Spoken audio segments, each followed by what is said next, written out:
यहाँ से स्टार्ट करेंगे। दृष्टि है इसका मेंटरशिप टेस्ट नंबर यहाँ पर 19 है। ठीक है, मेंटरशिप टेस्ट देखो ध्यान रखना है, ये मेंटरशिप यहाँ पर टेस्ट चल रहा है 19 नंबर, और यहाँ पर जनवरी में जो यहाँ पर वीक स्टार्ट हुआ था इसका, उस वीक का हम लोग करा रहे हैं। एकदम लेटेस्ट टेस्ट है जो भी कल हुआ है संडे को, है ना। और यहाँ पे याद रखना है, अभी मार्केट में क्या है, बहुत लोग जो है टेस्ट 19 के नाम से बोल रहे हैं, दृष्टि टेस्ट 19, वो नहीं है। ये ध्यान रखना है, ये टेस्ट नंबर मेंटरशिप 19 नंबर है। ठीक है, और यहाँ पर मार्केट में जो क्या चल रहा है क्या नहीं चल रहा है, मैं आपको यहाँ पर एक एक चीज़ रियलिटी बताता जाऊँ, क्या क्या यहाँ पर चीज़ें हैं। ठीक है, तो उसके अकॉर्डिंग आपको अपने माइंड में सेट रखना है कि यहाँ पर क्या चीज़ है क्या नहीं है, राइट वो। और बल्कि मार्केट में जो जितने भी शॉप यहाँ पर लोग ये बेचते हैं टेस्ट नंबर 19 दृष्टि IAS, लेकिन 19 नंबर नहीं है वो। फिर से जब बता रहा हूँ मैं, ये मेंटरशिप का टेस्ट है, जो क्लास में मेंटरशिप यहाँ पर जो से लोग लेते हैं वो मेंटरशिप चलती है ना, उसके अकॉर्डिंग यहाँ पर सब टॉपिक के हिसाब से टेस्ट यहाँ पर चल रहे हैं। ठीक है, तो यहाँ पर इस टॉपिक में जैसे कि आपका ज्योग्राफी है, पॉलिटी है और करंट अफेयर्स यहाँ पर देखे जाएंगे, राइट। ध्यान रखना है, टेस्ट नंबर 19 को स्टार्ट करते हैं और क्वेश्चन नंबर 1 से। और हमने 18 नंबर टेस्ट कराया था, उसका पार्ट 1 मैंने कराया था। ठीक है, पार्ट 1 कराया, पार्ट 2 मैंने देखा नहीं कि मैंने कराया नहीं, चलो पार्ट 2 का नहीं कराया होगा तो मैं पार्ट 2 भी इसका कराऊंगा। ठीक है, जो बचा हुआ है उसका टेंशन नहीं लेना, एक एक चीज़ मैं आपको कवर कराता जाऊँगा। और एक बात यहाँ से देखो, अगर आप डेली टारगेट से नहीं जुड़े हो, जो डेली हम लोग टारगेट देते हैं आपको पढ़ने के लिए, क्या क्या चीज़ आपको पढ़नी है शाम को या फिर उसी दिन अगले दिन उसके उसी टॉपिक के MCQs करते हैं जो हम लोग आपको टारगेट देते हैं, तो उससे ज़रूर जुड़ना है, क्योंकि इतना अच्छा है ना, क्योंकि आप उससे अगर नहीं जुड़ोगे ना, कम से कम 20 से 30 क्वेश्चन आप यहाँ से लॉस करोगे अपने UPSC प्रीलिम्स 2026 के लिए। बहुत इंपॉर्टेंट है। अभी यहाँ पर आज डे 32 में उसका दे चुका हूँ टारगेट पढ़ने के लिए, वहाँ से आप देख सकते हो यूट्यूब पे जाके। ठीक है, यूट्यूब पे सर्च कर सकते हो daily target by UPSC knowledge track, तो भी आपको मिलेगा, या प्लेलिस्ट में जाके आप देख सकते हो, है ना। तो काफ़ी इंपॉर्टेंट वहाँ पे टॉपिक होते हैं, एक टॉपिक को सब टॉपिक से निकाल करके लिस्ट आपको दी जाती है पूरी बना करके, कैसे कैसे कहाँ से चीज़ें पढ़नी है। उसके साथ MCQ से क्वेश्चन दिए जाते हैं करंट अफेयर्स के यहाँ पर, जो PIB में न्यूज़ में होते हैं। ठीक है, कोई भी यहाँ पर चार्जेस भी नहीं देने आपको, एकदम फ्री है। अच्छे से इसको ज्वाइन करो और अच्छे से यहाँ पर इसको फॉलो करो। ठीक है, फॉलो करना तो एक बार मैसेज मुझे जरूर करना, कमेंट जरूर करना कि मैंने सर फॉलो किया इसको और मैं कर भी रहा हूँ, है ना। तो अच्छा फील होता है कि चलो आप भी कर रहे हो और भी लोग कर रहे हैं, राइट। तो एक बार करके देखो कैसा है, देखो कैसा है जाके, अगर ज्वाइन कर रखा है या फिर आप उसको डेली फॉलो करते हो तो बहुत अच्छी बात है। ठीक है, अब एग्जाम में देखने को आपको क्वेश्चन वहाँ पे मिलेंगे, राइट। आते क्वेश्चन नंबर हम लोग 1 से स्टार्ट करते हैं। इसमें पहला क्वेश्चन है, भारत में ज्वालामुखीता के संबंध में विचार करना है। बेरन द्वीप भारत का एकमात्र सक्रिय ज्वालामुखी है और ये अंडमान एवं निकोबार द्वीप समूह में स्थित होगा। पहली बात यहाँ से, क्योंकि पहला स्टेटमेंट यहाँ से इसका करेक्ट है। सेकंड, अंडमान और निकोबार द्वीप समूह को समुद्र के भीतर स्थित पर्वत श्रृंखलाओं को उभरे हुए हिस्से माना जाता है तथा इससे कुछ लघु जो द्वीप होते हैं ज्वालामुखी उसकी उत्पत्ति होती है। सेकंड बात भी करेक्ट है। ठीक है, दोनों बातें यहाँ से एकदम सही है। और ये द्वीप जो होता है श्रृंखला बेरून द्वीप जैसे ज्वालामुखी द्वीपों को भी शामिल करती है और समुद्र के भीतर स्थित पर्वतीय जो स्थला करती है उसके उभरे हुए भाग को प्रतिनिधित्व करती है। दोनों बातें सही है, सी। क्वेश्चन 2 देखते हैं। क्वेश्चन 2 है, कथन 2 यहाँ पर है, भारत में अंतर बेसिन जल अंतरण को कुछ क्षेत्रों में नदी प्रवाह के स्थानिक संकेंद्रण से उत्पन्न जल उपलब्धता के क्षेत्रीय असंतुलन को कम करने की रणनीति के रूप में प्रस्तावित किया गया है। पहला, दूसरे का पहला स्टेटमेंट यहाँ से क्या होगा, ये करेक्ट है, सही बात है। दूसरा यहाँ पर है, भारत में लगभग 60% धरातली जल संसाधन उसके भौगोलिक क्षेत्र के लगभग 1/3 भाग में केंद्रित होते हैं। सेकेंड बात भी करेक्ट होगी। ठीक है, दोनों बातें यहाँ से एकदम सही बता रहा है, क्योंकि यहाँ पर 60% जो धरातली जल संसाधन देश के लगभग 1/3 क्षेत्र में ही केंद्रित हैं और बेसिनों के बीच जल अंतरण की प्रस्ताव को प्रत्यक्ष संरचनात्मक आधार प्रदान करती है। ठीक है, दोनों बातें एकदम करेक्ट है और फैक्चुअल पॉइंट है, ये यहाँ से आंसर होगा। क्वेश्चन नंबर तीसरा है, तीस्ता नदी और ब्रह्मपुत्र नदी तंत्र के बारे में विचार करना है। बांग्लादेश में तीस्ता नदी ब्रह्मपुत्र के उसके दाएं तट पर मिलते हैं। पहला, तीसरे का पहला स्टेटमेंट यहां से क्या होगा, ये करेक्ट है। सेकंड, बांग्लादेश में तीस्ता के मिलने के बाद ब्रह्मपुत्र नदी को पद्मा के नाम से जानते हैं। सेकंड बात गलत होगी, क्योंकि यहाँ पर बांग्लादेश में जो तीस्ता के मिलने के बाद इसे जमुना कहा जाता है, न कि पद्मा, गलत हो जाएगा। ब्रह्मपुत्र धुबरी के निकट बांग्लादेश में प्रवेश करती है और उसके बाद दक्षिण की ओर प्रवाहित होती है। तीसरी बात यहाँ से करेक्ट है। चौथा, असम घाटी में ब्रह्मपुत्र सांगपो के नाम से जाना जाता है। चौथी बात गलत है, क्योंकि यहाँ पर तिब्बत के इस नदी में त्सांगपो नाम प्रयुक्त है, जबकि यहाँ पर असम घाटी में इसे ब्रह्मपुत्र कहते हैं। ठीक है, देखो यहाँ से एक आपका गलत है, चौथा राइट, एक गलत था आपका, दूसरा 2 और 4 गलत है, 1 और 3 सही है। पूछता क्या है, कितने सही है? 1 और 3 ए। क्वेश्चन नंबर 4, भारत में बांध, जलाशय और बहुउद्देशीय परियोजनाओं के बारे में विचार करना है। परियोजना, बांध और नदी इनकी दे रखी है, देखते हैं इसको। पहला, इसमें पहला है भाखड़ा नागल बांध परियोजना सतलुज नदी पर। पहली बात क्या होगी? पहली बात सही सम्मिलित कर रहा है। हीराकुंड परियोजना महानदी पर, सेकेंड बात भी यहाँ पर सही है। और ये स्वतंत्रता के बाद प्रारंभ की गई प्रारंभिक बहुउद्देशीय नदी घाटी परियोजना का एक मानी जाएगी। दोनों बातें करेक्ट है। सरदार सरोवर परियोजना गोदावरी, तीसरी बात यहाँ से गलत है कि सरदार सरोवर परियोजना गोदावरी पर नहीं बल्कि यहाँ पर नर्मदा नदी पर स्थित है। टिहरी परियोजना भागीरथी, चौथी बात यहाँ से करेक्ट है क्योंकि टिहरी परियोजना भागीरथी पर निर्मित है और जो गंगा की प्रमुख उद्गम धाराओं में से एक है। और यह परियोजना सिंचाई, जल विद्युत उत्पादन और पेयजल की आपूर्ति के लिए बनाई गई है ना। तो 1 2 4 करेक्ट है, 1 2 4 बी। क्वेश्चन नंबर 5 है, विश्व के सागरों को उनके सीमावर्ती देशों के बारे में विचार करना। सागर और उनकी सीमा में लगे देश। पहला बोला भूमध्य सागर मिस्र, पहली बात क्या होगी? करेक्ट है। काला सागर ग्रीस, सेकंड बात क्या होगी? सेकंड बात यहाँ से गलत क्योंकि काला सागर पूर्वी यूरोप और पश्चिमी एशिया के बीच स्थित है और इनके तटों से लगे देशों में तुर्की, बुल्गारिया, रोमानिया, यूक्रेन, रूस और जॉर्जिया शामिल है। ग्रीस काला सागर से कोई तटीय संपर्क नहीं है इसका, तो ये बात गलत हो जाएगी। लाल सागर इरिट्रिया, तीसरी बात यहाँ से करेक्ट है, न्यूज़ में भी थी अभी काफ़ी टाइम ये, ठीक है, सही बात है। कैस्पियन सागर ईरान, ये भी बात अभी न्यूज़ में चल रहा है, तो यहाँ पे ये भी सही हो जाएगा। तो 1 3 4 करेक्ट है ना, 1 3 4 मतलब ये बात सही है। क्वेश्चन 6, प्लेट विवर्तन की और प्लेट सीमा प्रक्रियाओं के संबंध में विचार करना है। अब सारी प्लेट सीमाओं पर मैग्मा के ऊपर उठने के कारण नई महासागरीय प्रॉपर्टी बनती है या भूप्रॉपर्टी बनती है। छठे का पहला स्टेटमेंट क्या होगा? छठे का पहला स्टेटमेंट यहाँ से करेक्ट है, ठीक है। सेकंड, अभिसरण प्लेट सीमाओं पर प्रविष्टन की प्रक्रिया होती है जिसमें एक प्लेट दूसरी प्लेट के नीचे बलपूर्वक मेंटल में प्रवेश करती है। सेकंड बात क्या है? सेकंड बात यहाँ से ये भी करेक्ट है। रूपांतरण सीमाएं मध्य महासागरीय पर्वतमालाओं के निर्माण से संबंधित होती है। तीसरी बात गलत है क्योंकि यहाँ पर रूपांतरण जो सीमाएं होती है ये क्षैतिज दिशा में एक दूसरे के विपरीत दिशा में कर सकती हैं, सरकती रहती हैं और इन सीमाओं की विशेषता दरारें और भ्रंश होते हैं, परंतु यहाँ नई भूप्रॉपर्टी का निर्माण या मध्य महासागरीय पर्वतमालाओं का निर्माण नहीं होता है।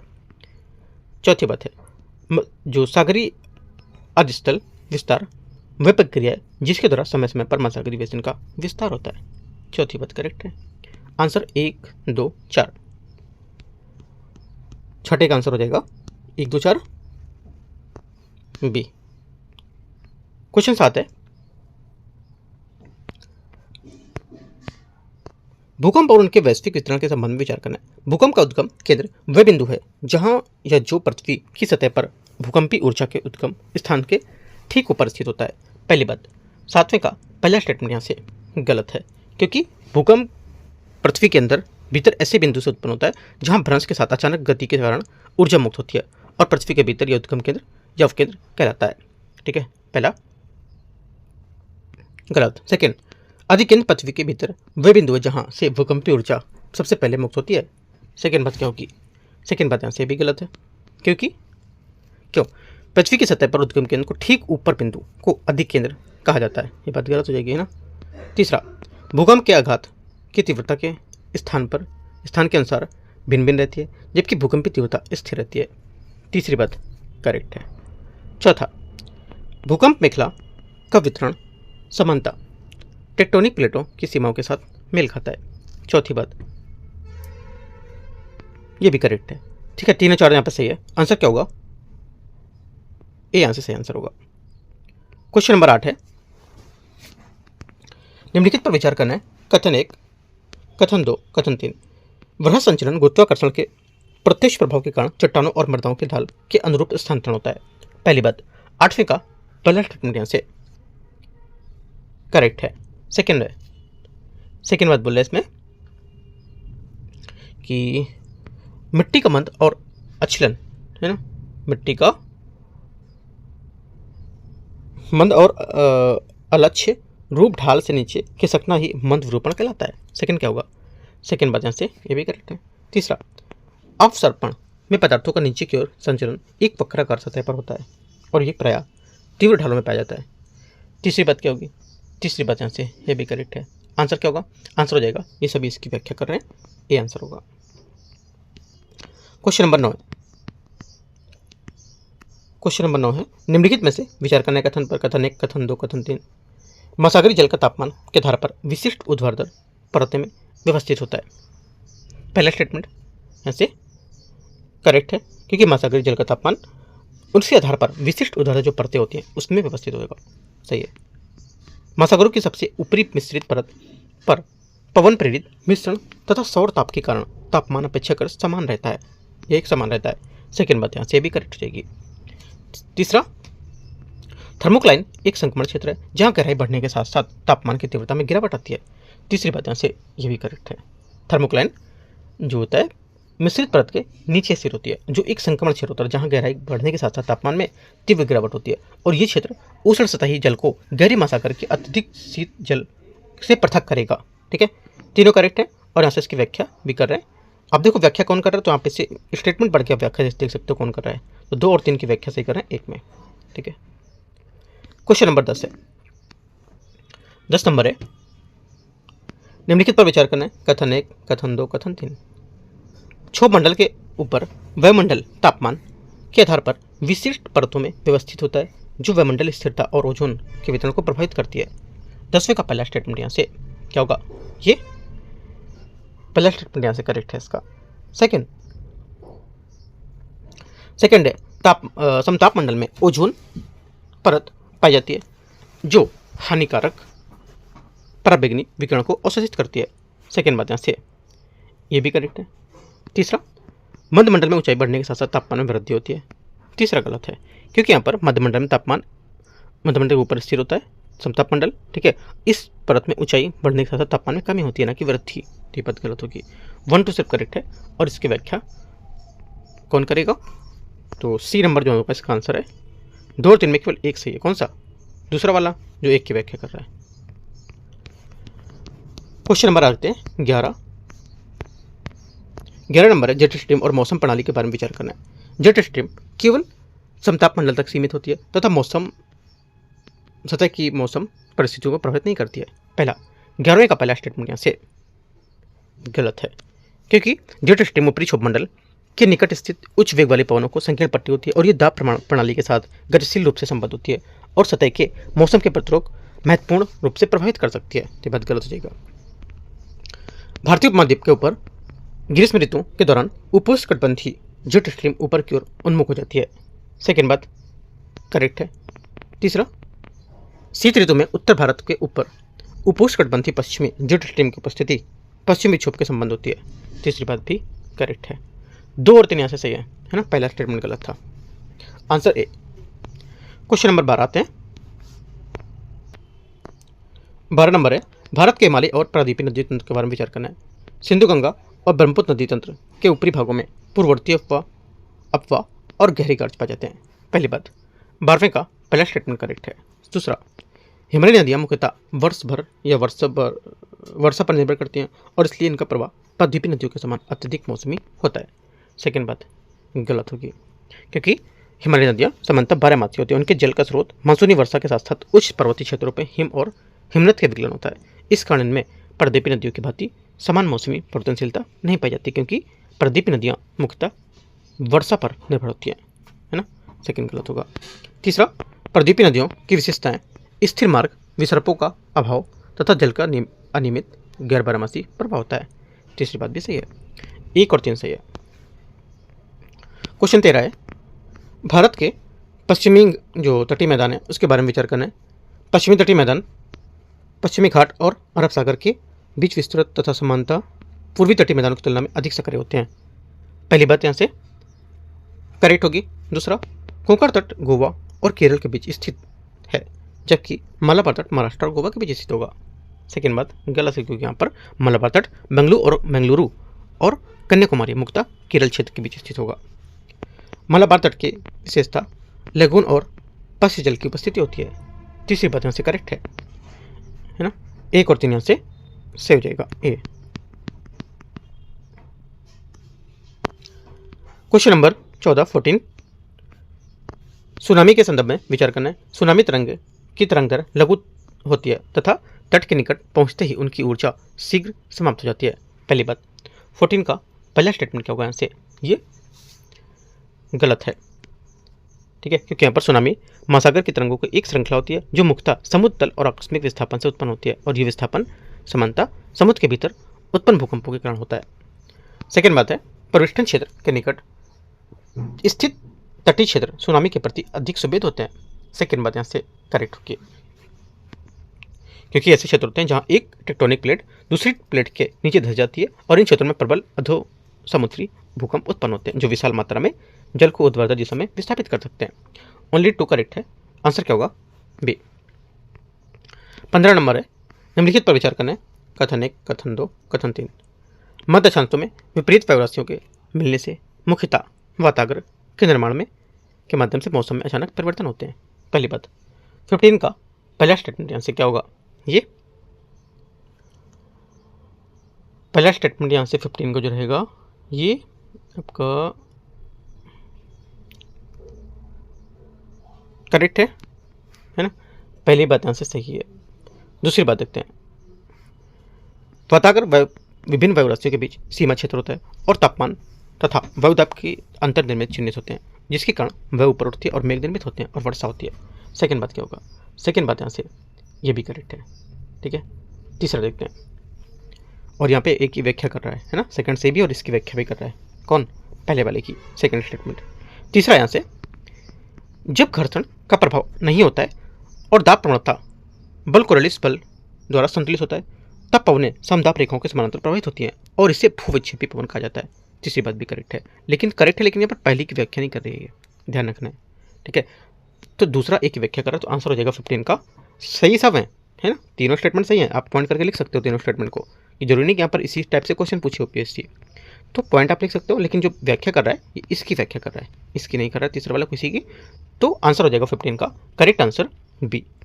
स्टेटमेंट कोई गलत नहीं है, ध्यान से समझना है, ठीक है, सब सही है, लेकिन व्याख्या की बात की जा रही है तो इसकी व्याख्या ये नहीं कर रहा है। क्वेश्चन 16 है, काष्ठ स्थलाकृति के संबंध में विचार करना है। काष्ठ स्थलाकृति मुख्यतः उन क्षेत्रों में विकसित होती है जहां चूना पत्थर जैसी घुलनशील चट्टानें व्यापक रूप से पाई जाती हैं। 16 का पहला स्टेटमेंट क्या होगा, यहाँ से करेक्ट है। स्टेकलाइट तथा स्टेगलेमाइट कंदराओं में टपकते जल से कैल्शियम कार्बोनेट और के अवक्षेपण के कारण निर्मित निक्षेपित स्थल रूप होते हैं। सेकंड भी करेक्ट है, क्योंकि यहाँ पर चूना पत्थर की कंदराओं के भीतर घुलनशील कैल्शियम कार्बोनेट युक्त जल छत से टपकता है, और जब जल कार्बन डाइऑक्साइड यहाँ पर मुक्त होती है तो कैल्शियम कार्बोनेट का निक्षेपण होने लगता है, और ये कंदराओं की छत से लटकने वाले निक्षेप का निर्माण करते हैं, जबकि यहाँ पर कंदराओं से तल ऊपर की ओर बढ़ने वाले निक्षेप में स्टेगलेमाइट बनाते हैं, और इस प्रकार रासायनिक अवक्षेपण द्वारा निर्मित निक्षेपित स्थल रूप होते हैं। तो दोनों बातें करेक्ट हैं, 16 का आंसर सी। क्वेश्चन 17 आते हैं, यहाँ से 17 नंबर क्वेश्चन है, 17 नंबर। इसमें बोले वायुजनित भू आकृति के संबंध में विचार करना है। बरखांज अर्धचंद्राकार बालू के टिब्बे होते हैं जिनके हॉर्न आमतौर पर प्रचलित पवन की दिशा में विस्तृत होते हैं। पहली बात यहाँ से क्या होगी, पहला स्टेटमेंट यहाँ से इसका करेक्ट है। सेकेंड, लोएस निक्षेप पवन द्वारा सूक्ष्म धूल कणों की लंबी दूरी तक परिवहन तथा उनके निक्षेपण में निर्मित होते हैं। सेकेंड बात भी करेक्ट होगी, क्योंकि लोएस यहाँ पर उसी तौर पर अत्यंत सूक्ष्म पवन द्वारा उड़ाकर लाई गई जुगार होती है और धूल के निक्षेप से होती है, जो लंबी दूरी तक वाहित होकर विशाल क्षेत्रों में जमा हो जाती है। तीसरा है, यारडाउन मुरसली क्षेत्रों में पवन द्वारा लाई गई बालूका के संचय से निर्मित निक्षेपित स्थल रूप होती है। तीसरी बात से गलत है, क्योंकि यहाँ पर जो यार डांग होती है ये निक्षेपित स्थल रूप नहीं होती है, ये अपेक्षाकृत मृदु चट्टान पर पवन की अपघर्षण क्रिया से निर्मित अपर्दित स्थल रूप होती है, तो ये गलत हो जाएगा। 1 2 करेक्ट है। क्वेश्चन 18 है, कथन 1, कथन 2, कथन 3। मैग्नीज नोड्यूल को सामरिक खनिजों के प्रमुख समाहित संभावित क्षेत्रों या उसके स्रोत में उसके रूप में माना जाता है। पहला क्या होगा, 18 का पहला स्टेटमेंट यहाँ से ये करेक्ट है। सेकंड यहाँ से मैग्नीज नोड्यूल मुख्यतः गहन महासागरीय अधस्थल पर पाए जाते हैं। इनमें मैग्नीज लौह, निकेल और तांबा जैसी धातुएं उपस्थित होती हैं, ये भी बात सही है। तीसरा, गहन समुद्री खनिज निक्षेपण महासागरीय अधस्थल पर होने वाली भूवैज्ञानिक गतिविधियों से संबंध होती है, तीसरी बात भी करेक्ट है। तीनों सही। अब यहाँ पर ये देखो कि व्याख्या कौन किसकी कर रहा है, ठीक है। जो देखो यहाँ पर व्याख्या कर रहा है ये हो जाएगी, ये व्याख्या कर रहा है 2, 3 सही है, उनमें से एक यहाँ पर केवल व्याख्या कर रहा है। दोनों सही है, लेकिन इनमें से एक यहाँ पर इसकी जो व्याख्या कर रहा है, तो ए यहाँ से बी स्टेटमेंट इसका करेक्ट हो जाएगा। 2 और 3 तो सही हो गए, पहला भी सही था, लेकिन इनमें से एक कोई स्टेटमेंट है जो इसकी व्याख्या कर रहा है, ठीक है, उसमें से आपको देखना कौन सा था। क्वेश्चन 19, वैसे आप यूपीएससी इस टाइप का क्वेश्चन पूछेगा नहीं, क्योंकि पहले पूछा था, अब यहाँ पे ट्रेंड चेंज कर दिया है ना। वह राशियों पर वाताग्री प्रक्रियाओं के संबंध में विचार करना है। वायुमंडल में वाताग्र का निर्माण विभिन्न तापमान तथा आर्द्रता की विशेषताओं वाली वायुराशियों की गति एवं परस्पर अंतःक्रिया से घनिष्ठ संबंध के रूप में होता है। पहला 19 का पहला स्टेटमेंट यहाँ से करेक्ट है। किसी वाताग्र क्षेत्र के साथ समानता महत्वपूर्ण मेघ निर्माण इसलिए होता है क्योंकि परस्पर विपरीत प्रकृति वाली वायुराशियों के अभिसरण के स्थान पर वायु को ऊर्ध्वगामी होने के लिए बाध्य होना पड़ता है। सेकेंड बात यहाँ से यह भी करेक्ट है। दोनों बातें यहाँ से इसकी क्या है, करेक्ट है। आंसर हो जाएगा 19वीं का 1 और 2 दोनों सही है। क्वेश्चन नंबर 20 है, भारत में मैंग्रोव वनस्पति के संबंध में विचार करना है। मैंग्रोव वनस्पति उन तटीय क्षेत्रों में विकसित होती है जो ज्वार भाटा से प्रभावित होते हैं तथा जहाँ लवणीय और जल और मीठे जल की परिस्थितियाँ परस्पर अंतःक्रिया करती हैं। 20वें का पहला स्टेटमेंट क्या होगा, यहाँ से करेक्ट है।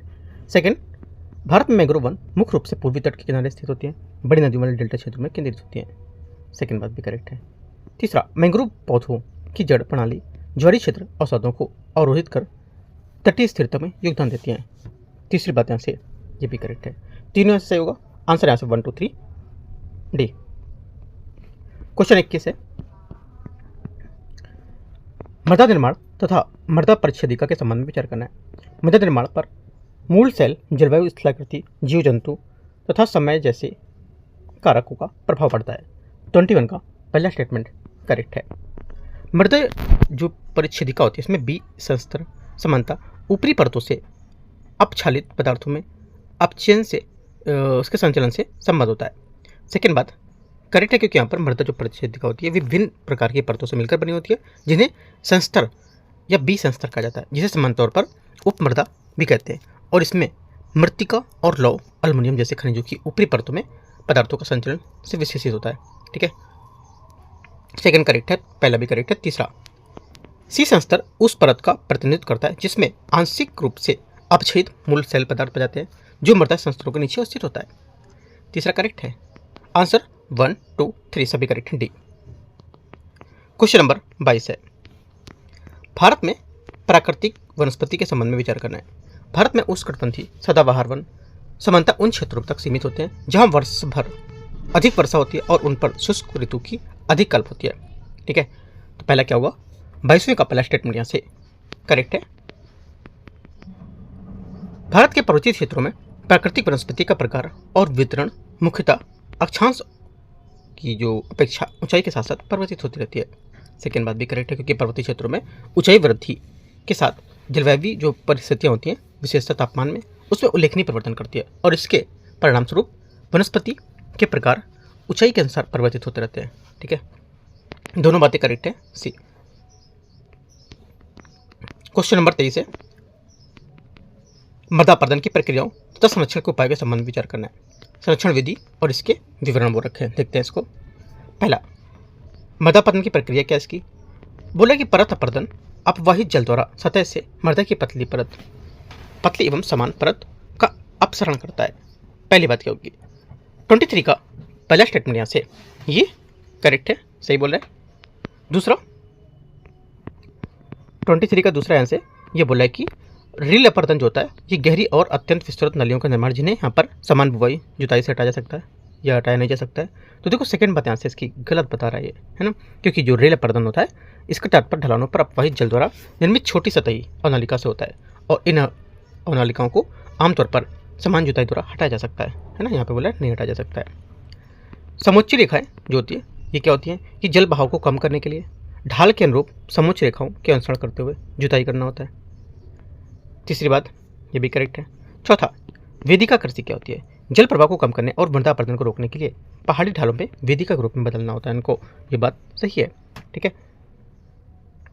और इसे जल प्रवाह धीमा होता है और मृदा अपरदन कम हो जाता है और आर्द्रता बनाए रखने में सहायता मिलती है। आपसे ये भी पूछ लेगा वेदिका का जो निर्माण है ये हमारा क्या करता है, ये मृदा अपरदन को रोकता है, ऐसा करके बोलेगा। इनमें से कौन कौन मृदा अपरदन को रोकते हैं, ऐसे करके आपसे ऑप्शन पूछ लेगा क्वेश्चन। ठीक है, याद रखना, चौथा सही है, तीसरा सही है और पहला सही था। 1 3 4 आंसर ए। क्वेश्चन नंबर 24 है, तटीय स्थलों के जो रूप है उसके बारे में विचार करना है। तटीय स्थल रूप और इसके क्या विवरण होंगे। पहली बात बोला है स्पिड, ठीक है, सिप या फिर स्पिड, ये तट के समानांतर बहने वाली धाराओं के अवसादन द्वारा निर्मित समुद्र तट से समुद्र की ओर प्रवाहित रेत की एक संकीर्ण घटक होती है। 24 का पहला स्टेटमेंट यहाँ से करेक्ट है। सेकंड, रोधिका क्या होती है। खाड़ी क्षेत्र में निर्मित रेत की एक लंबा कटक जिससे जल निकाय परिबद्ध हो सकता है। सेकंड बात, ये भी करेक्ट है। लेगुन, समुद्र से रेत की पट्टी या स्पिड द्वारा पृथक उथला जल निकाय, ये भी बात करेक्ट है। चौथा, ज्वलनोन्मुख जो होता है, ये क्या होता है। ज्वलनोन्मुख नदियों द्वारा लाए गए अवसादों द्वारा नदी के मुहाने को पूरी तरह से अवरुद्ध करने के लिए कारण तटीय अवस्थागृति होती है। ठीक है, चौथी बात यहाँ से गलत है, क्योंकि अपन ज्वलनोन्मुख तब बनता है जब कोई नदी ज्वारी प्रभाव वाले विस्तृत मुहाने के माध्यम से समुद्र में प्रवेश करता है और यह नदी मुहाने का अवसादों द्वारा पूर्ण रूप से अवरुद्ध होने से नहीं बनता है। ऐसी स्थिति में डेल्टा निक्षेपण हो जाता है। 1 2 3 करेक्ट है।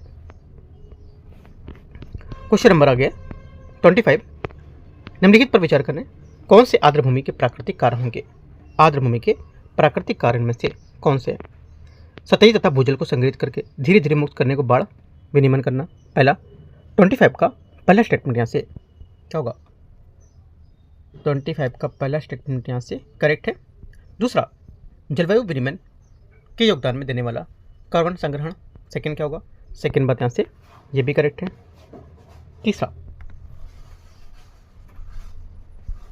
तीसरा यहाँ से खाद्य जल का आधार बनाते हुए प्राथमिक उत्पादकता एवं पोषण चक्र, सेकंड क्या होगा। तीसरा क्या होगा। तीसरा यहाँ से स्टेटमेंट 25 का ये भी करेक्ट है। ठीक है, चौथा आते हैं बड़े बांधों के माध्यम से जल विद्युत उत्पादन, ये बात गलत हो जाएगी इसकी, क्योंकि बड़े बांधों से जो माध्यम से जल विद्युत उत्पादन आर्द्रभूमि का कोई प्राकृतिक कारण नहीं होता है, ये मानव निर्मित गतिविधि है। 1 2 3 सही है। पांचवा है प्राकृतिक निस्यंदन प्रक्रिया में जल शुद्धिकरण करना, ये भी आपका करेक्ट है। तो 1 2 3 5 करेक्ट है। 1 2 3 5। 26 है, निम्नलिखित में से कौन सा प्रवाल भित्ति कोरल रीफ की पारिस्थितिकी तंत्र के लिए प्रमुख खतरे हैं। एक तो भू आधारित गतिविधियों को अपवाह, महासागरीय अम्लीकरण, अतिमत्स्यन, ठीक है, अतिमत्स्यन, और जो तटीय क्षेत्र है उसमें सतत जलीय कृषि पद्धतियाँ, समुद्री सतह में तापमान में वृद्धि। तो देखो 5 यहाँ पर बात बोल रहे हैं। 26 में जो करेक्ट है इसका वो सिर्फ इसमें 4 सही होंगे, 1 2 3 और 5। ये जो चौथी बात है यहाँ पर तटीय क्षेत्र में सतत जलीय कृषि पद्धतियाँ, ये बात इसकी गलत है। ठीक है, बात गलत है क्योंकि यहाँ पर तटीय क्षेत्रों में सतत जलीय कृषि की जो पद्धतियाँ होती हैं ये प्रबल भित्तियों के लिए खतरा उत्पन्न नहीं करती है, ये बात गलत हो जाएगी। तो यहाँ से सभी से होने चाहिए थे, है ना, मतलब यहाँ पर ये भी उत्पन्न नहीं करती है तो गलत हो जाएगी। तो 1 3 2 5 1 2 3 5 बी आंसर होगा। ठीक है, आगे आते क्वेश्चन 27, निम्नलिखित पर विचार करना है। झील वर्गीकरण। वुलर झील एशिया की सबसे बड़ी अलोवनी झील है जो हर मुख पर्वत की तलहटी में स्थित होती है। पहली बात 27 का पहला स्टेटमेंट यहाँ से क्या होगा, गलत है, क्योंकि वुलर झील के लिए जल का मुख्य स्रोत झेलम नदी और इस झील के लिए मध्य में जैना लेक नामक छोटा सा द्वीप स्थित होता है। कोलेरू लेक कस्तान गोदावरी नदी डेल्टा के बीच स्थित एक खारे जल का लेगुन होता है। सेकंड बात क्या होगी, सेकंड बात गलत है, क्योंकि कोलेरू झील भारत की सबसे बड़ी मीठे पानी की झीलों में से एक है जो कृष्णा गोदावरी डेल्टा के बीच स्थित है और ये प्राकृतिक बाढ़ नियंत्रण जलाशय के रूप में काम करती है और इसे मौसमी धाराओं के जल प्राप्त होता है और ये खारे जल का लेगुन नहीं होगी। ठीक है, तो सेकंड गलत हो जाएगा। तीसरा, लोकटक झील पूर्वोत्तर भारत की सबसे बड़ी मीठे जल की झील जो फोमडी नामक तैरते हुए वनस्पति द्रव्यमानों के लिए जानी जाती है। तीसरी बात यहाँ से करेक्ट है। आंसर क्या होगा, केवल तीसरा सही है, तो 27वें का ए यहाँ से आंसर है। एक क्वेश्चन 28 है, 28 नंबर क्वेश्चन यहाँ से, इसमें बोला है 30 क्वेश्चन को लेकर के 30 जो प्लेसर है। 28 नंबर क्वेश्चन यहाँ से 30 प्लेसर खनिजों के संबंध में विचार करना है। इल्मेनाइट और टाइटेनियम के महत्वपूर्ण स्रोत हैं जिनका उपयोग एरोस्पेस और रंजक उद्योगों में करते हैं। पहला 28 का पहला स्टेटमेंट यहाँ से सही है, क्योंकि यहाँ पर एरोस्पेस अनुप्रयोग में रणनीतिक जो रूप है उसमें महत्वपूर्ण होता है, क्योंकि यहाँ पर रंजक उद्योग में व्यापक रूप से इसका प्रयोग करते हैं। मोनोजाइट एक युक्त प्लेसर रेत है, इसलिए महत्वपूर्ण है क्योंकि इनमें दुर्लभ मृदा तत्व और थोरियम पाया जाता है। सेकंड क्या होगा? सेकंड यहाँ से ये भी करेक्ट है। प्लेसर निक्षेप जलीय पर्यावरण में सघन रासायनिक रूप में प्रतिरोधी खनिज कणों को यांत्रिक संकेतन द्वारा निर्मित करता है। तीसरी बात भी करेक्ट होगा। तो सभी बातें यहाँ पर जो तटीय प्लेसर खनिज है उसके बारे में आप लिख सकते हो पॉइंट करके, तीनों करेक्ट है। ठीक है, 1 2 3 सही पूछा है। तो क्वेश्चन नंबर 29, निम्नलिखित में से कथनों पर विचार करना है। हिमनद और उसमें कितने निकलने वाली नदी हैं? ठीक है, सियाचिन 29, सियाचिन इसमें ये बोला है नुब्रा, पहला यहाँ से करेक्ट है क्योंकि यहाँ पर नुब्रा नदी सियाचिन हिमनद से निकलती है। बोखरचू सिंधु, सेकेंड बात क्या हो? सेकेंड बात भी सही है क्योंकि यहाँ पर सिंधु नदी कैलाश पर्वत से उत्तरी ढालों में स्थित बोखरचू हिमनद से निकलती है।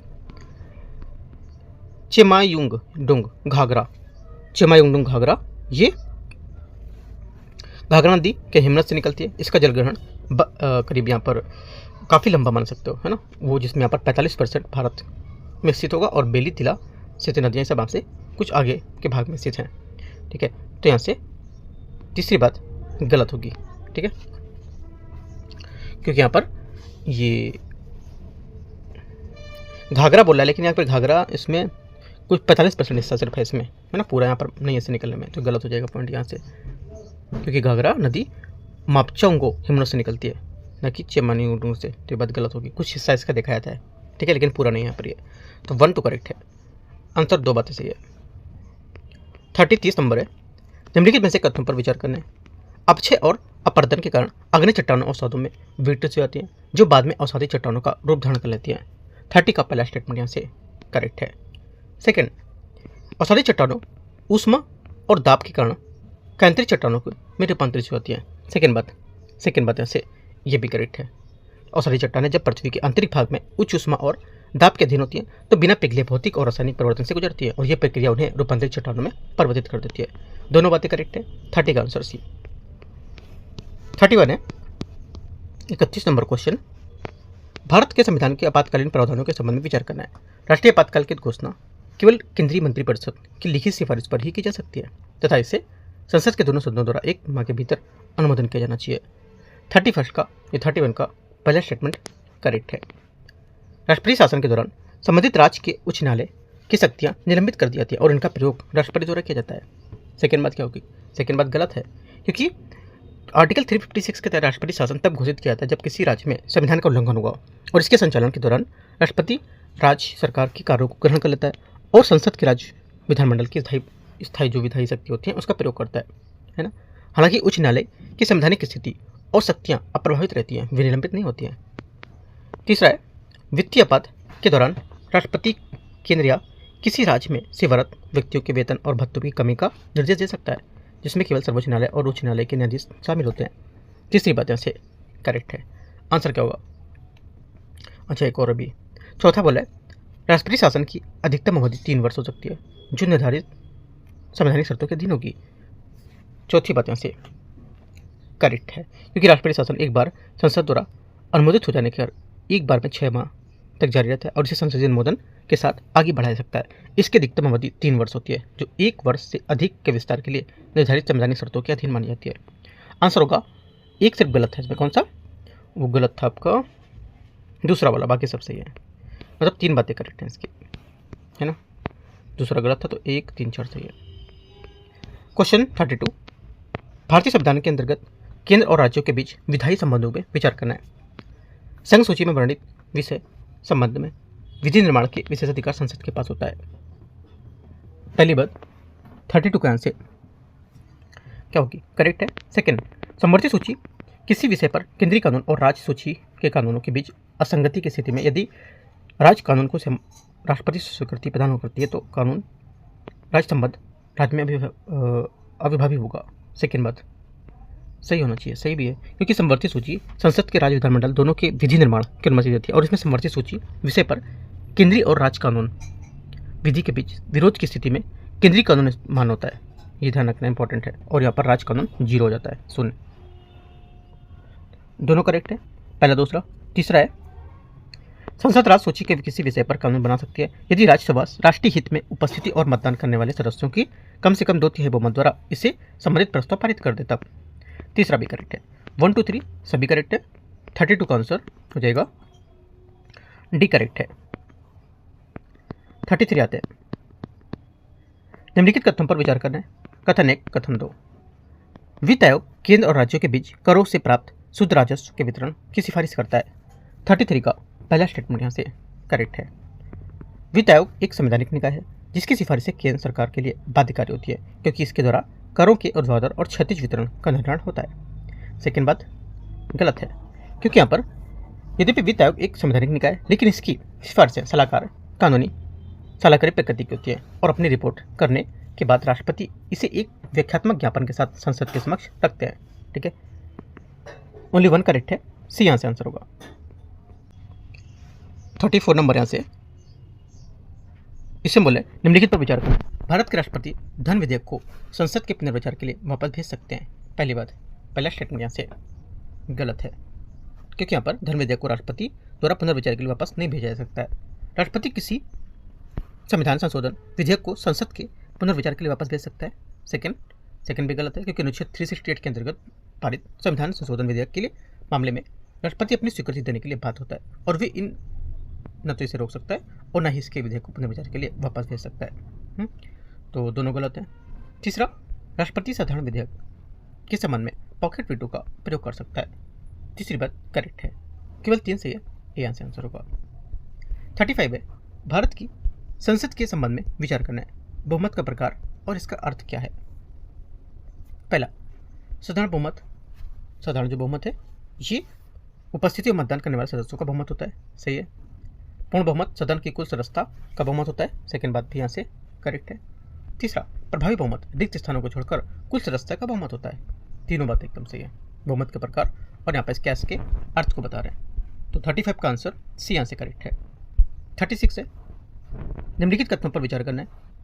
जब किसी विधेयक को संसद के एक सदन द्वारा अस्वीकार कर दिया जाता है और दूसरे सदन के लिए स्वीकार कर लिया जाता है तब ऐसी स्थिति में राष्ट्रपति द्वारा संसद के दोनों सदनों की संयुक्त बैठक आहूत की जा सकती है। पहली बात, 36 का पहला स्टेटमेंट यहाँ से क्या होगा, ये करेक्ट है। सेकंड, यदि राज्यसभा किसी धन विधेयक को 14 दिनों के भीतर वापस करने में विफल रहता है तब ऐसी स्थिति में राष्ट्रपति द्वारा संसद के दोनों सदनों की संयुक्त बैठक आहूत की जा सकती है। सेकंड बात गलत है। क्यों? क्योंकि यहाँ पर हालांकि संयुक्त बैठक का प्रावधान धन विधेयक तथा संविधान संशोधन विधेयक पर लागू नहीं होता है और धन विधेयक के मामले में राज्यसभा ना तो उसे स्वीकार कर सकती है और ना ही इसमें संशोधन कर सकती है, ना ही स्वीकार करेगी। ठीक है, वह केवल सिफारिशें कर सकती है और उसे 14 दिनों के भीतर वापस करना अनिवार्य होता है। यदि वह इसे जो वापस नहीं करती है तो विधेयक को उसी रूप में जिस रूप में लोकसभा में पारित किया गया था दोनों सदनों में पारित माना जाएगा। ठीक है, 1 करेक्ट है। 36 हो गया। 37, भारत में संसदीय समिति के बारे में विचार करना है। लोक लेखा समिति विनियोग लोक लेखा तथा भारत के न्यूनतम लेखा परीक्षक की रिपोर्ट की जांच करती है ताकि ये सुनिश्चित किया जा सके कि सार्वजनिक धन उसी उद्देश्य के लिए व्यय किया गया जिसके लिए संसद ने स्वीकृत किया था। पहली बात से क्या होगी, करेक्ट है। दूसरा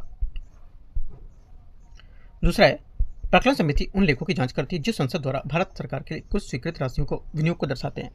सेकेंड बात गलत है क्योंकि प्राक्कलन समिति उन लेखों की जांच नहीं करती है जो संसद द्वारा स्वीकृत राशियों का विनियोग को दर्शाते हैं। इसके बजाय ये बजट में सम्मिलित जो प्राक्कलन है उनकी जांच करेगी और साथ ही सार्वजनिक व्यय में संगठन दक्षता और मितव्ययिता में सुधार को लेकर के सुझाव देती है। ये गलत हो जाएगा। तीसरा है सार्वजनिक उपक्रम समिति सार्वजनिक क्षेत्र के उपक्रम की रिपोर्ट और लेखों के साथ उन पर नियंत्रक मालिका परीक्षक की रिपोर्ट की जांच करती है। तीसरी बात यहाँ से ये करेक्ट है। आंसर 1 और 3 इसका सही होगा। आगे क्वेश्चन आते हैं। क्वेश्चन नंबर 38 नंबर है।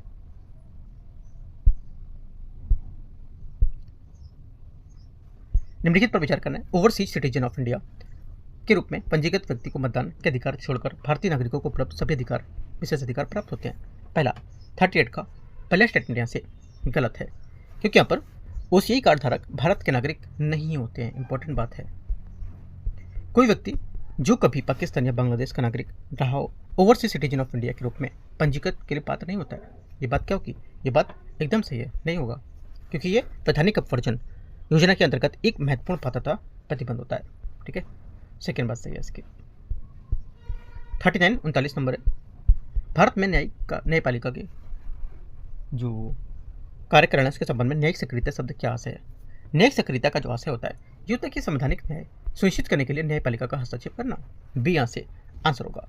विधि की संकीर्ण व्याख्या तक स्वयं को सीमित रखने के स्थान पर न्यायालय न्याय सुनिश्चित करने और शासन संबंधी विफलताओं के समाधान करने के लिए संवैधानिक प्रावधान के दायरे का विस्तार कर सकती है। और यह दृष्टिकोण जनहित याचिका PIL जैसे विकासों के जो अनुच्छेद 21 है उसके अंतर्गत जीवन और व्यक्तिगत स्वतंत्रता को लेकर के इसकी विस्तृत व्याख्या को प्रमुख बताता है ना। 40 नंबर है, भारत के राज्यपाल या भारत में राज्यपाल पद के संबंध में विचार करना है। राज्यपाल राष्ट्रपति के प्रसाद प्रदान करता है और समानता इनका कार्यकाल 5 वर्ष का होता है। पहली बात 40 का पहला स्टेटमेंट करेक्ट है। सेकेंड है, संविधान में के अनुसार यह आवश्यक नहीं है कि राज्यपाल के रूप में नियुक्त संबंधी जो व्यक्ति था उसमें, दूसरा स्टेटमेंट यहाँ से है, इसमें बोला है संविधान के अनुसार यह आवश्यक नहीं है कि राज्यपाल के रूप में नियुक्त व्यक्ति संबंधित राज्य का ना हो, अर्थात वह उस राज्य का भी हो सकता है। सेकेंड क्या होगा, सेकेंड बात यहाँ से गलत है ये, क्योंकि भारत के जो संविधान उसमें राज्यपाल के लिए कुछ योग्यताएं निर्धारित की गई, जैसे कि भारत का नागरिक होना चाहिए, न्यूनतम आयु 35 वर्ष होनी चाहिए, ठीक है। लेकिन संविधान में यह अनिवार्य नहीं करता कि राज्यपाल उसी राज्य के बाहर का व्यक्ति हो, ठीक है। तो ये बात गलत हो जाएगी। सरकारी आयोग ने यह सिफारिश की थी कि राज्यपाल की नियुक्ति करते समय प्रधानमंत्री को भारत के उपराष्ट्रपति और लोकसभा के सभापति से परामर्श करना चाहिए। तीसरी बात करेक्ट है। चौथा, पंछी आयोग ने सिफारिश की थी कि राष्ट्रपति द्वारा राज्यपाल को पद से हटाने की प्रक्रिया संबंध में संविधान से निर्धारित होना चाहिए। चौथी बात करेक्ट है। आंसर 1, 3, 4 करेक्ट है, तो 3 बातें सही सी। 41 है, 41 बोला है इसमें कि राज्यों में विधायी प्रक्रिया के संबंध में किस विधेयक को राज्यपाल द्वारा अनिवार्य रूप से भारत के राष्ट्रपति के विचार के लिए सुरक्षित रखा जाना चाहिए। आंसर हो जाएगा 41 का, ये यहाँ से सही आंसर है। ऐसा विधेयक जो राज्य में उच्च न्यायालय की स्थिति को खतरे में डाल सकता हो, ठीक है, ये यहाँ से करेक्ट होगा इसमें। 42 देखते हैं।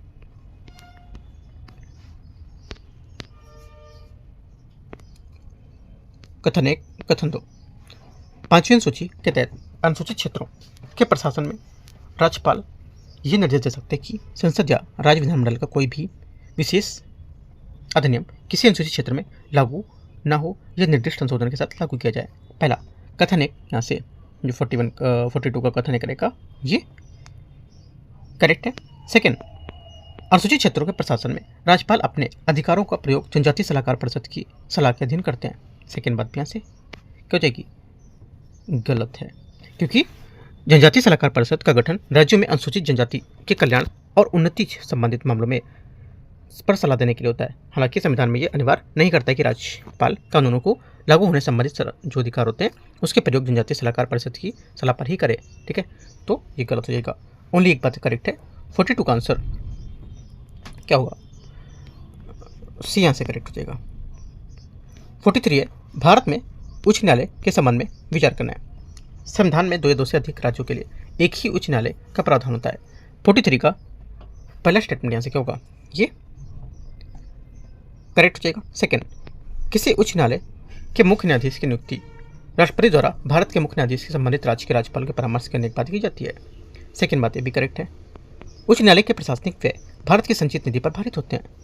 तीसरी बात यहाँ से गलत है, क्योंकि यहाँ पर उच्च न्यायालय के न्यायाधीशों का वेतन और भत्ते, कर्मचारियों के पेंशन भत्ते, प्रशासनिक व्यय राज्य की संचित निधि पर भारित होते हैं, ठीक है, और राज्य विधानमंडल इन पर मतदान नहीं होता है, ठीक है। आंसर क्या होगा, 1 और 2 करेक्ट है, तो क्या 43 का ए सही होगा। 44 है, भारत के संविधान के अंतर्गत मूल कर्तव्यों के संबंध में विचार करना है। मूल कर्तव्य को संविधान के 42वें संविधान संशोधन अधिनियम द्वारा शामिल किया गया था। पहला 44 का पहला स्टेटमेंट यहाँ से करेक्ट है। मूल अधिकारों की तरह मूल कर्तव्य भी न्यायालयों द्वारा लागू किए जा सकते हैं। सेकेंड बात यहाँ से ये गलत हो जाएगी, क्योंकि यहाँ पर मूल कर्तव्य न्याय संगत नहीं होते और मूल अधिकारों के विपरीत उन्हें सीधे न्यायालयों द्वारा लागू नहीं किया जा सकता है। इसका अर्थ होता है कि किसी नागरिक को न्यायिक उपाय के माध्यम से मूल कर्तव्य को पूरा करने के लिए बाध्य नहीं कर सकते हैं। सेकंड गलत हो जाएगा। तीसरा, संविधान के मूल रूप से 8 मूल कर्तव्य शामिल किए गए थे। तीसरी बात यहाँ से गलत है, क्योंकि यहाँ पर 10 किए गए थे, 8 नहीं, है ना, गलत होगा। संसद में मूल कर्तव्यों के उल्लंघन के लिए दंड या सजा का प्रावधान कर सकती है। चौथी बात क्या होगी? चौथी बात यहाँ से स्टेटमेंट इसका करेक्ट है। आंसर क्या होगा? 44 का करेक्ट आंसर ए। 1 और 4 सही है। 45 है, निम्नलिखित पर विचार करना है। राष्ट्रपति प्रधानमंत्री की नियुक्ति करते हैं। इसके लिए संविधान में ऐसी कोई अनिवार्यता नहीं है कि नियुक्ति के समय वह किसी व्यक्ति के संसद का सदस्य हो। पहला क्या होगा? 45 का पहला स्टेटमेंट यहाँ से करेक्ट है। सेकंड, यदि प्रधानमंत्री के रूप में नियुक्त व्यक्ति संसद का सदस्य नहीं है तो उसे नियुक्ति की तिथि से 3 माह के अंदर किसी सदन का सदस्य बनना अनिवार्य होता है। सेकंड बात गलत होगी, क्योंकि संविधान के अनुसार यदि किसी ऐसे व्यक्ति को प्रधानमंत्री नियुक्त किया जाता है जो संसद का सदस्य नहीं है तो उसे अनिवार्य रूप से 6 माह की अवधि तक संसद के किसी भी सदन की सदस्यता प्राप्त करनी होगी। यदि वह इस समय के भीतर ऐसा करने में विफल रहता है तो उसे प्रधानमंत्री के पद छोड़ना होगा। ठीक है, ये यहाँ से करेक्ट होगा। 46 है, भारत में संघ और राज्यों के बीच वित्तीय संबंध के संबंध में विचार करना है। कोई भी राज्य भारत को भूभाग के अंदर अपनी संचित निधि की सुरक्षा पर अपनी विधायिका द्वारा निर्धारित सीमाओं के अधीन रहते हुए ऋण ले सकता है। पहला क्या होगा? 46 का पहला स्टेटमेंट यहाँ से ये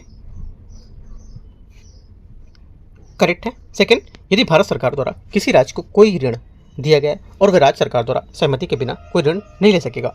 ये भी सही है, क्योंकि यहाँ पर संविधान के एक महत्वपूर्ण पद में लगाता है कि यदि किसी राज्य पर भारत सरकार का कोई बकाया ऋण है तो वह केंद्र सरकार की सहमति के बिना अतिरिक्त ऋण नहीं ले सकता है। इंपॉर्टेंट है और सही बात भी है।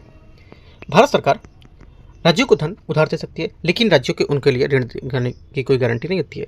तीसरी बात क्योंकि 46 का तीसरा स्टेटमेंट यहाँ से गलत है, क्योंकि संविधान भारत सरकार को किसी भी राज्य को ऋण देने या राज्यों के लिए लागू किए गए ऋण की गारंटी देने का अधिकार प्रदान करती है। ये वित्तीय सहायता तंत्र सलाहकारी संघवाद को मजबूत करता है और राज्यों के संसाधन जुटाने की सहायता करेगा। ठीक है, तीसरा गलत होगा। 1 2 करेक्ट है। आंसर यहाँ से ए। 47 है, भारत में अंतर सरकारी समन्वय तंत्र के बारे में विचार करना है। निकाय विशेषता आधार देखते हैं 47 को। पहला, अंतर्राज्यीय परिषद हो जाएगा अनुच्छेद 263 के अंतर्गत संवैधानिक निकाय। पहला करेक्ट है। क्षेत्रीय परिषद हो जाएगा आपका यहाँ से राज्य पुनर्गठन अधिनियम 1956 के अंतर्गत वैधानिक निकाय। सही है।